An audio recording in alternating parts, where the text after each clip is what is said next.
Hello everyone and welcome to the program Talk Sport here on Global Television. I am Samuel Odi. Many thanks for joining on today's edition of the program. We have so much to talk about today in the world of sports. We'll be talking grassroots sport development as we'll be having the head coach of Refined Nuggets Football Academy here in Abuja as he walks us through the preseason games that is currently ongoing for under 12 and 14, 13 and 15 that is currently ongoing here in Abuja. And also we'll be talking about American football. Yes, you will be surprised that we're talking American football today because the National Sports Commission has inaugurated the American Football Federation, and we have seen a whole lot of activities happening within that federation over the years, but due to some fractions and some back and forth, there was a hold. But now the National Sports Commission, led by Malam Shehu Diko and the DG of the Sports Commission,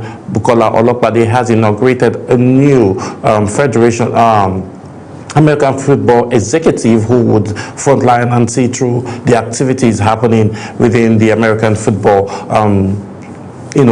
games. So we'll be having that conversation, and also we'll be talking about the Commonwealth Games, as we've seen around 32 athletes who are currently camped in Asaba in line with preparation ahead of the Commonwealth Games that will be coming up later in the year. And in EPL, we saw actions yesterday. Manchester City defeating Fulham 3-0 to cover up the gap between Arsenal and Manchester City on the Premier League log. And also we saw Aston Villa also winning last night, which also helped them cover up the margin with Manchester City. And also Chelsea and Manchester United and Chelsea are in the top 4 and top 5 position currently as it stands. So we'll be having more conversations around this line. We'll talk about tennis as well, as we've seen Davis Cups and stakeholders looking forward to a more improved way of doing things in terms of grassroots table long tennis development. But we'll be starting from the home front and we'll be moving as fast as we can today because we have so much to talk about. So let's start with Super Bowl. President Bola Ahmed Tinubu congratulates players of Nigeria who won the Super Bowl championship. President Bola Ahmed Tinubu has congratulated players of Nigerian descendants who led the Seattle Seahawks to victory in Super Bowl 60 over the past weekend. The Seahawks defeated New England Patriots 29-13 at Levi Stadium in Santa Clara, California, to claim their second Lombardia trophy. Players of Nigerian descent who contributed to the victory include quarterback Jalen Oluwaseun. We saw defensive standout Nick Emma Owori, veteran linebacker Uche Nwosu, linebacker Boye Maya, and offensive lineman Oluwatimi. The president also congratulated Michael Owen, who played for the Patriots and is regarded as one of the most dominant offensive linemen in the league. So looking at it now, the president is beginning to throw his weight already behind athletes who play in the American football, and that goes without saying that we've seen the American Football Federation being inaugurated just this week here in Nigeria, and it's looking to digress and also expand more, introduce more sporting activities to Nigerians, and also see how these individuals would go further and break the jinx of not just having so much sporting activities just focused on football and basketball and track and field, but now new initiatives, new sporting activities are being introduced and federations are being created, and we are hoping to see that this is going to yield more beneficial to the Nigerian people. So moving on now, away from that, 203 billion naira allocation for House Sports Committee endorsed Tinubu. 92% of the budget increase for 2026. We've seen an increase from the previous budget to what we have now. The chairman of the House of Representatives Committee on Sports, Honorable Kabir Ahmed, has commended President Bola Tinubu ahead of the proposing a 203.6 billion naira for sports sector in the 2026 appropriation bill, describing it as a strong demonstration of this administration's commitment to national development through sport. According to Gusau Tafa Federal Constituency representative, the proposed allocation represents a 92.6% increase from the 105.7 billion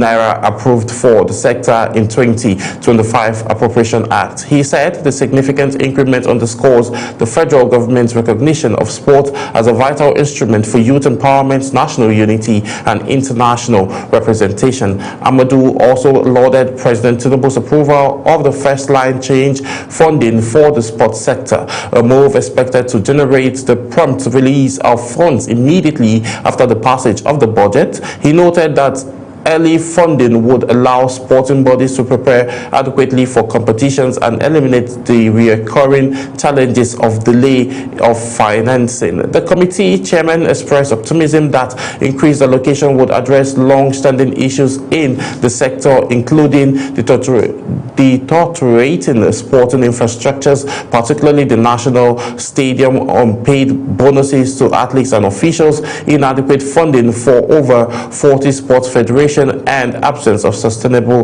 development framework and skilled manpower. Reflecting on the recent progress, Amadou described 2025 as a turning point for Nigerian sports. He highlighted the president's achievement of 373 medals won by Nigerian athletes across all international competitions, the highest tally in the country's history. He also pointed to reforms that reposition the National Institute of Sport, restored full anti-doping compliance, and strengthened the integrity of Nigeria's sporting system. Other milestones include the revitalization of school sport to enhance grassroots talent discovery and introduction of direct grants to athletes to support training and preparation. This is interesting to see that all of this happened last year, and now there's a lot of money that has been dropped on the table for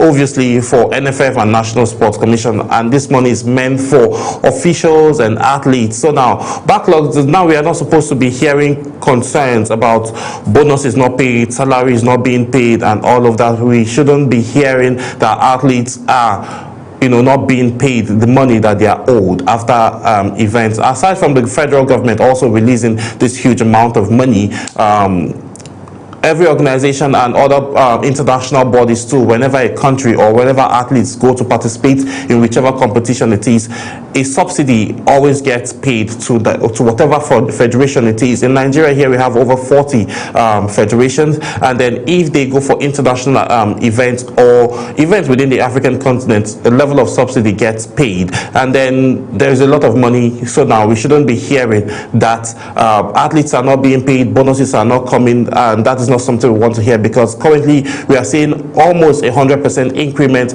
in the budget from the previous year to what the federal government have allocated for the sport, for the Ministry of Sport generally. So we'll just hope to see that this money will be utilized for what is meant to be utilized for. Let's hope to see infrastructural development. Let's hope to see, we are hoping to see that athletes will get their bonuses. Athletes welfare is something that Malam Shehu Diko have said he's very particular about, and improving grassroots sport development. So if we get to see all of that, I think we would see how the Nigerian sporting ecosystem will blossom the more. Though some persons might say that this one is not going to be enough for 40 federations, we are also seeing some other individuals clamoring to get their own federation, talking about the the skaters who are also calling to have their own federation, which Madam Shehu Diko and the DG of National Sports Commission have said that this is something they are working towards. So we'll see how all of that pans out. But we have a lot of money on the table, and we are hoping that those in positions to release this money and also utilize this money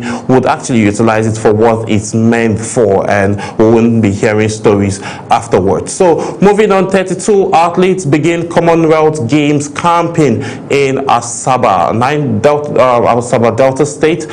Total of 32 Nigerian athletes, 16 females and 16 male, will commence a 6-week camping exercise in Asaba Delta State as preparations intensifies for Commonwealth Game in Glasgow. The athletes drawn from track and field events including sprint, relays, jumps and throws arrived at the camp over the weekend for the first time perhaps for the first phase of the Athletic Federation of Nigeria's build-up program. The Asaba camp is designed to fine-tune fitness levels, improve technical execution, and foster team cohesiveness ahead of the international competition. The camping exercise is being handled by a 6-man technical crew led by the Athletic Federation of Nigeria's head coach, Solomon Aliyu, who will oversee training sections and performance evaluation throughout the period. Supporting him are specialist coaches responsible for sprints, relays, hurdles, and jump as well. The AFN Technical Director, Gabriel Lacon, is leading the delegation and will coordinate the technical framework, athletes monitoring and compliance with Federation standards during the camp. The President of the Athletic Federation, Chief Tokubo Okowa, says the 6-week program will help identify athletes in peak conditions while laying a solid foundation for subsequent phases of preparation as Nigeria targets a strong showing at the Commonwealth Games. Okowa stated that the Athletic Federation remains optimistic that the Asaba camp will sharpen the athletes' competitive edge and position Team Nigeria for podium successes on the global stage, which is something we are expecting to see, where we'll see all of these individuals getting themselves ready. And the training, early preparation is very, very key. But now, how early is this? These guys are going to be in camp for just 6 weeks. The camp should have been open. Some persons have argued that the camp was meant to be opened earlier before now, so that they can be able to prepare further and, you know, have more things to learn. But looking at the quality of the athletes we have already, yes, it's looking good for the Super Eagles, rather the Athletic Federation of Nigeria and the entire athletes that will be represented at the Commonwealth Games. So looking at this now, I think everything is looking good, and these athletes are in a very good hand. So moving away from that, let's talk tennis quickly, as stakeholders dream after a big Davis Cup promotion. Nigeria's promotion to World Cup 2, the second World Cup of Davis Cup, has sparked a renewed sense of ambitions among administrators and players as they aim to climb further in the world premier international men's team tennis competition organized by the International Tennis Federation. Since Nigeria's first participation in 1974, the country enjoyed one of its brightest moments in the sport on home soil over the weekend, as Ekiti-born player Daniel Adeleye led Team Nigeria to a 3-1 victory over Ubek at the Lagos Lawn Tennis Club 1895. The two-day encounter was tied at 1-1 after Saturday's opening match, but Nigerians surged ahead on Sunday with a crucial win in the doubles rubber through Kansas Abua and Michael Emmanuel before Adeleye sealed the tie with a 6-3, 6-4 victory over Eli Goshen, who was making his first Davis Cup debut for Obizatan. Following the win, the president of the Nigerian Tennis Federation, Victor Ochai, described the victory as a sign of greater things to come for the sport in Nigeria. Nigeria's #1 player Adeleye and his teammate Abu also echoed the president's sentiment. So these are the best players that we have now in the world of lawn tennis, and then we are saying that they are improving, and this has helped them clinch tickets for the International World Cup, Table Tennis World Cup event that will be happening still later in the year. I remember I told you earlier that this year is filled up, is packed up with a whole lot of events and activities in the world of sport. I remember I also told you that the National Sports Commission has also released its calendar for the year, and we see how packed and how choked that is. But it shows that these athletes are very, very hungry, and they are ready to make themselves proud and make Nigeria proud and put their name down in the book of history. So with all of this trajectory, we are seeing that it shows that the future of athleticism, whatever sporting events generally right now, is actually in good hands, and this is something encouraging to see. So individuals now are calling for, sponsorship and partnerships to help to see to the fact that all of this improvement gets done quickly. So let's keep going as we talk UFC quickly, as Adesanya hints at 2027 retirement date. Israel Adesanya has revealed he could retire from the UFC by 2027 with less than 10 fights remaining in his career. The former two-time middleweight champion, who faces Joe Parfrey at the UFC Seattle later in the month of March 28th, admits on his channel that countdown clocks it's taking. Adesanya outlined a potential schedule of fighting twice a year,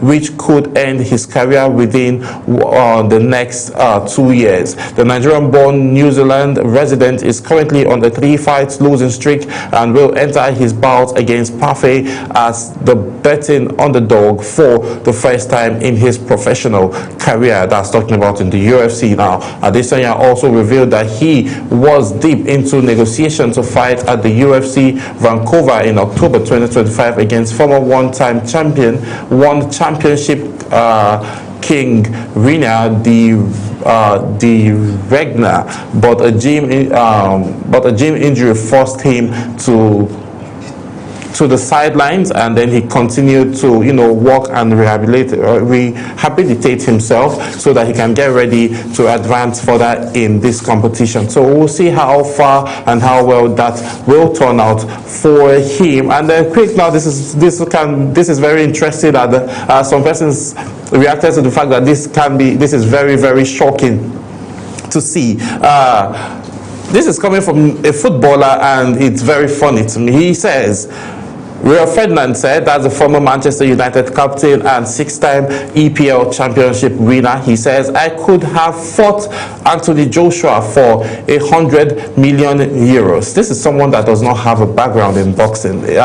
Boxing is not done with your feet, Ferdinand. It's done with your fist. So you talking about fighting someone who has a very historic background in boxing is just funny, right? But let's see. Let me bring you up to speed with the report that says Manchester United legend Rio Ferdinand says he could have battled British Nigerian boxer Anthony Joshua for 100 million euros boxing bout after retiring from football. The former England centre-back took into entering the ring following his decision to hang his boot in 2015, but his application for a boxing license was rejected. Manchester United legend, who even built a ring in his garden, trained seriously for 6 months before his dream was shattered. The 47-year-old 6-time Premier League title winner believes he missed opportunities. The missed opportunities cost him a potential fortune. I don't think him fighting Anthony Joshua would actually, based on how boxing rules go, sometimes the loser gets to go home with a higher bag than the winner. So maybe that's the aspect he's looking at. But do I think Rio Ferdinand can withstand Anthony Joshua in the ring in a proper boxing contest? No is the answer. So there is no need for him to even, push further. He should start a podcast or something and talk about football, or invest more, or take a coaching job or something, so he can be able to do those things that he loves to do best. So moving away from boxing, let's talk CAF quickly, as CAF begins stadium inspection ahead of AFCON 2027. The Federation of African Football has sent a team of technical experts to 3 days co-host of the 2027 African Cup of All Nations, Tanzania, Uganda, and Kenya, to inspect facilities across the country. Tournament. Tanzania, Uganda, and Tunisia won the bid to host the next edition of the tournament ahead of a joint bid by Nigeria and Benin Republic. The triplet hosting will make the end of CAF's biennial format for the tournament. CAF President Patrice Motsepe announced during the last edition in Morocco that the next AFCON after 2027 will be staged in 2026 28, while subsequent edition will be held every 4 years. The CAF technical expert visits to the existing African countries will also be highlighted by Mosepe's visit to Tanzania on Friday. The inspection visit by the experts kicked off this week and will run until Tuesday, February the 17th. So this is it. Inspection is on the way. Like I mentioned earlier, early preparation is very, very key to know that if this will actually be awarded to this country or another different country, because the best of the best is what is expected in African football. So quickly now, let's talk AFCON. Superstars gears up for WAFCON title. The Ajibade returns. This is a fresh update and very interesting. Ajibade, if you remember, Ajibade has been injured since November, but now we're having another development about her. Ajibade returns to first-time action 3 weeks after being away.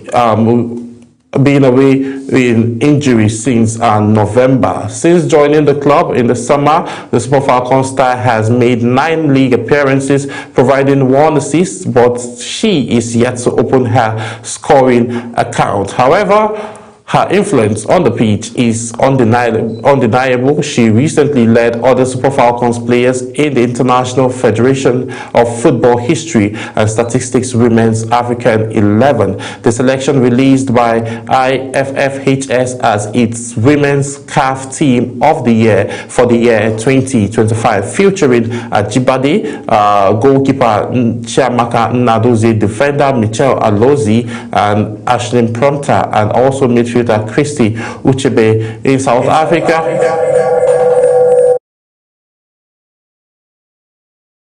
she was the star of the show last Thursday, scoring her first half brace in Al Hilal ladies 3-3 draw with Al Hilal. Her performance highlighted her continued influence in Saudi women's football, where she has quickly established herself as one of the most dangerous attackers in the women football. So looking at it now, it shows that these individuals are ready and they are hungry. So we will see how this trajectory will move for these set players, and preparation is on the way. From the month of March now, we'll be seeing the WAFCON will be coming up, and these players are actually doing well for their side, for their team, ahead of the competition. So they were around, and we're expecting to see camp opening soon, as soon as. So preparation and chemistry will keep building so they can go ahead, defend their title that they just won. For me, I'm of the opinion that the Super Falcons of Nigeria should have this trophy to keep, given the fact that they've won it 10 times. Have this trophy to keep, and then CAF, build something else, create something new, so that these individuals can go log it out. So we'll see how all of that pans out. So quickly, still talking about Nigerian athletes and Nigerian players. West Ham plots Samuel Chukwueze's summer hijack. Interest for AC Milan forward Samuel Chukwueze continues to rise in England, with West Ham United planning to rival his current club Fulham for his signature in the summer. Chukwueze moved from Italy to England in the summer after joining Fulham on loan with an option to buy. The move followed a difficult 2-season spell at Milan after the Nigerian international joined Resone from the Spanish side Villarreal in the summer transfer window of 2023 for a fee worth 20 million euros. Chukwueze, under a mixed 2024-2025 campaign in Italy, making 26 Serie A appearances but starting only 9 matches, accumulating 918 minutes while recording 3 goals and 2 assists. However, since moving to England, he has enjoyed a fine run of form, contributing 3 goals and 4 assists in 12 Premier League appearances, despite missing some games due to AFCON commitment. So another big one again coming from the world of transfer is information reaching us that Galatasaray ready to sell Victor Osimhen to Barcelona for £80 million, which is something I would agree. But I think Victor Osimhen, is he worth more than £80 million? I think he is, but we will see what the negotiation will look like. Galatasaray has slammed an 80 million pounds release clause on Victor Osimhen aimed at interest from Barcelona. So Osimhen is one of the top strikers in Europe and is a man in demand. The Super Eagles talisman has scored 15 goals and provided 1 assist in 21 appearances across all competitions, and also Osimhen has netted 6 times in the Champions League for the Turkish league side, La Liga Giants. The 27-year-old Oli joined Galatasaray last summer for a transfer record fee of 75 million, but recording according to a report also, this was what we saw, that Barcelona is looking ahead to land him. The La Liga side are looking forward for a replacement for Robert Lewandowski, and rates Osimhen very, very highly. So Osimhen is actually very high, and then when I saw this report, I knew automatically that Lewandowski is on his way out of Real Madrid, and he would definitely want a replacement. Barcelona would, Hansi Flick would want a replacement that would be able to deliver the same power and the same level of results that Lewandowski always provide for Barcelona. So Victor Osimhen is actually going to fit in properly in the English and in the Spanish league. So we are going to see that how it's going to pan out. But now he's also attracting suitors from also EPL as he is and also from League One side as well. But now those that are making comments and are looking serious as it stands now is Barcelona, and will he fit in Barcelona? I'm very certain there's no way Victor Osimhen will go play now at his prime that he wouldn't fit in. So quickly, before we start getting you all of the highlights of the actions that happened yesterday, let me bring you up to speed with what is going on in the EPL, and we'll be looking at the tables as well. Manchester City now 3 points behind Arsenal, ahead after Fulham win. Manchester City trashed Fulham 3-0 last night to move within 3 points of the Premier League leaders Arsenal. Pep Guardiola's men came into the game looking to build momentum after their 2-1 comeback win over Liverpool. City scored all 3 goals in the first half at the Etihad. Antonio Semenyo opened the scoring for the hosts before setting up Nico O'Reilly to make it the second. Erling Haaland then latched onto Philip Foden's pass to drill the ball past Brent Leonard, and then Manchester City took the win, and then they covered up the gap. So quickly, let's bring you the highlights between Manchester City and Fulham as they were victorious last night. And questions are being asked, why was Calvin Bassey benched? Ever since Calvin Bassey came back from the EPL, he hasn't been getting enough playing time. We don't know if him and the coach are actually beginning to fall out, because he is healthy, no injury concerns, nothing literally. So we don't know what is happening, or maybe he's not fitting into the plan of the coach and the coach. But what is actually going on? If he had played last night, probably the result would have been different. But on the other hand, Manchester City are coming up really, really strong, and they are looking very clear as if they want to, overthrown Arsenal and go and run for the title properly. But looking at this current stand now, Arsenal will be having a matchup later tonight with Brentford, and if they don't get to win and Manchester City gets to climb up on that table, win their next match and climb up, then it's going to be a very big problem for Arsenal. Not just talking about Man City and Arsenal already. Aston Villa was there. We saw them having action yesterday. They had to score a goal to close up the gap too with Manchester City. Now Aston Villa is at 50 points, Manchester City is at 53 points, and then Arsenal is at 56 points. Then Chelsea, Manchester United at 45, and Chelsea at 44. So you're seeing how close all of these margins are. Aside from the first top 3, the margins is not so much. Arsenal now is stopping Aston Villa with 6 points, and then you see how that looks like. Arsenal topping with 56 points, Manchester City with 53 points, Aston Villa with 50 points, Manchester United with 45 points, Chelsea with 44 points, Liverpool with 42 points, Brentford with 39 points, Everton with 37 points, Bournemouth with 37 points, and Newcastle as well with 36 points. But now, looking at this from the second half, Sunderland has 36, Fulham has 34, Crystal Palace with 32 points, Brighton with 31 points, Leeds United with 30 points, Tottenham Hotspur with 29 points, and Nottingham Forest with 27 points. While the three teams that are fully in relegation now includes West Ham United, Burnley, and Wolves. So they need to do better to, improve their statistics over this table. But quickly now, let's bring you